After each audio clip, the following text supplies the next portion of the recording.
চ্যানেলটি সাবস্ক্রাইব করে পাশে থাকা বেল বাটনটি প্রেস করে দেবেন নতুন ভিডিও পাওয়ার জন্য। বিভিন্ন সোশ্যাল মিডিয়াতে আমাকে ফলো করতে পারেন, লিংক ডেসক্রিপশন বক্সে দেওয়া থাকবে।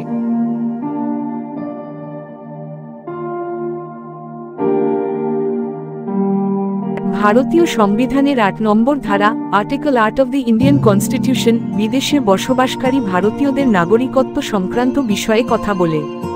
এটি পার্ট 2 সিটিজেনশিপ এর অধীনে পড়ে, যা সংবিধানের 5 থেকে 11 নম্বর ধারা পর্যন্ত বিস্তৃত।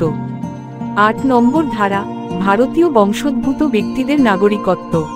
এই ধারায় বলা হয়েছে, Notwithstanding anything in Article 5, any person who or either of whose parents or any of whose grandparents was born in India is defined in the Government of India Act 1935 as originally enacted, and who is ordinarily residing in any country outside India as may be specified in the Government of India Act 1935, shall be deemed to be a citizen of India if he has been registered as a citizen of India by the diplomatic or consular representative of India in that country on an application made by him in the prescribed form to such diplomatic or consular representative, whether before or after the commencement of this constitution.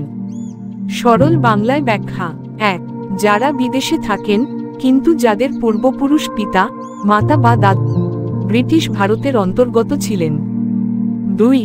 এবং তারা এমন কোনো দেশে বসবাস করছেন যা ভারত সরকার দ্বারা নির্ধারিত। 3. তারা ভারতীয় কনসুলেট বা দূতাবাসে আবেদন করে নিবন্ধিত হলে ভারতীয় নাগরিক হতে পারেন।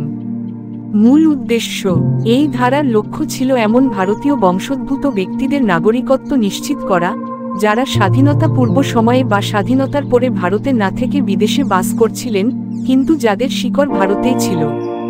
উদাহরণ, ধরা যাক একজন ব্যক্তি ফিজিতে থাকেন এবং তার দাদু ছিলেন ব্রিটিশ ভারতের নাগরিক। ধরা যাক তারা বিহারে জন্মগ্রহণ করেছিলেন। সেই ব্যক্তি যদি ভারতীয় দূতাবাসে নাগরিকত্বের জন্য আবেদন করেন এবং নিবন্ধিত হন, তাহলে তিনি ভারতীয় নাগরিক হিসেবে বিবেচিত হবেন এই 8 নম্বর ধারার অধীনে। ভিডিওটি ভালো লাগলে লাইক করে শেয়ার করে দেবেন।